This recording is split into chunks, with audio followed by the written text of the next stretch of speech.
What's good, guys? Welcome back to the Milk Carton series. I'm your host, Stephanie, if you are new. And as always, guys, we thank you for tuning in. I do apologize for no video last week.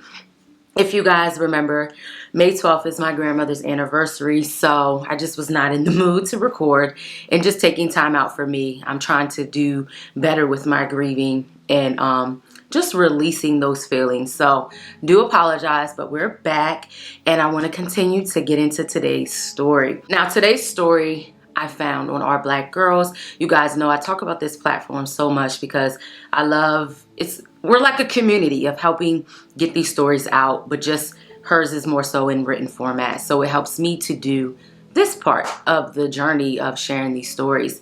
Now, 22-year-old Daphne Jones went missing from New Orleans, Louisiana back in 1999.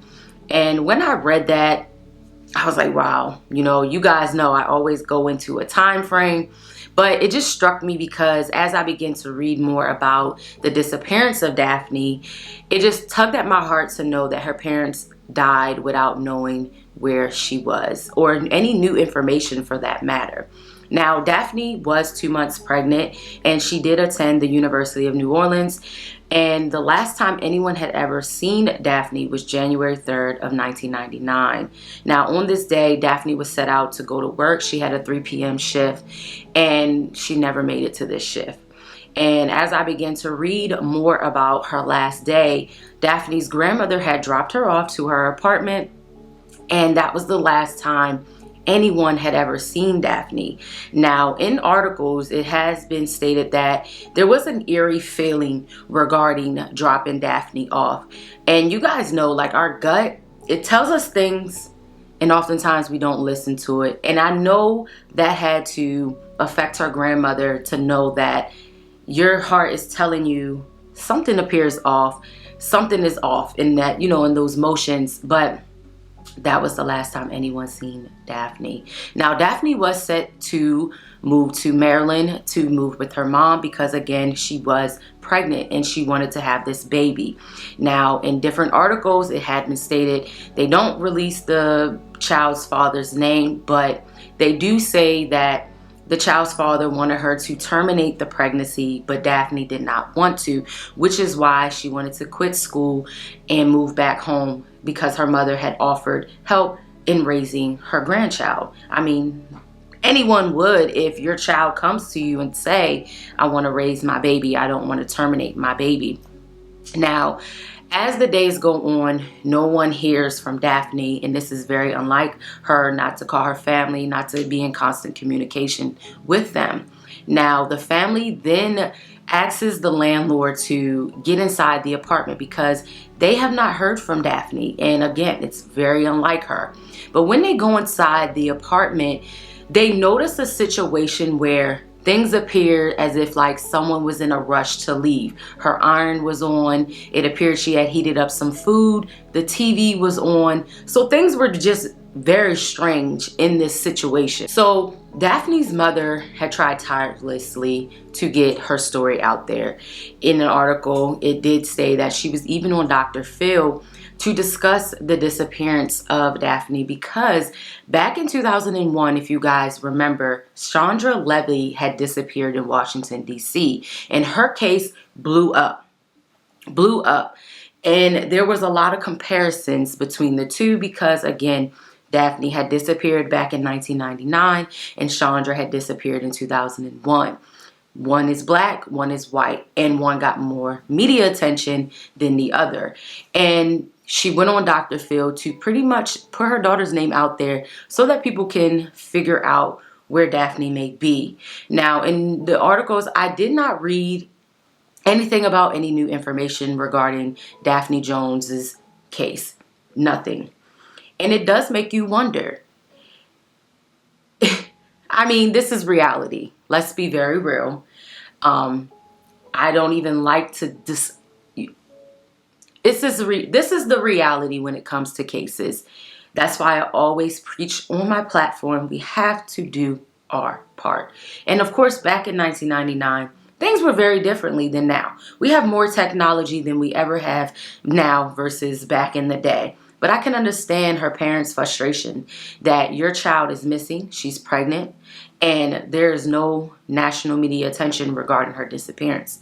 It can really hurt you. And then you have another young lady who disappears. It's not her fault whatsoever that she disappears, but she gets a little bit more media attention because, you know, a lot of people do focus on the color of your skin, which is very sad to say the least, because no matter who you are, if you disappeared, you disappear, and we need to put your story out there. That's just the bottom line of it all. So the sad part about this is Daphne's father kept a bank account open in hopes that she would return, but sadly Daphne has not returned. In many articles that I read, they do believe Daphne is deceased. They just want to know what has happened to her, and to figure out where she may be. You know, I think that's the most tug-hearting thing, is that you know your child has disappeared and you may have come to the terms of your child being gone, but you want to get the remains. You want to know where they are so that way you can move on in your final grieving process. And I can wholeheartedly understand that as a loved one to Daphne, you know. And then you see so many other young ladies disappearing and their cases get more attention, or they're ended up found because Chandra's remains were found. So it just sucks. It really does sucks, and no one is to blame. I just think as people behind the scenes, people who see cases, just have to do our part and share them. Like, that's why I say it all the time. Like, we have to do our part. When we see someone saying that their loved one has disappeared, we have to share it. And of course, again, times are very differently, but now we have no excuse as to not share these cases, because social media is such a great tool to use and to get the word out. Because seriously, you can meet people from all over the world just by sharing something. Well, that is pretty much Daphne Jones' case. She is still missing. There has not been any new information to turn up. I have not even found any news articles really about this young lady, only just certain ones. And I think it's extremely sad to know that law enforcement, did you even try to search for the girl? And to know that this woman was pregnant. Did you even try to question anyone? You know, it makes you wonder in your thoughts. But as always, guys, you know, I'm sending love and light to the family. I do pray new information turns up and they are able to figure out what exactly happened to Daphne and to make peace with it all. Because, again, I don't know what it's like to have a missing loved one, but I do know what it's like to have loved ones that are deceased, and you just want to know that they are okay.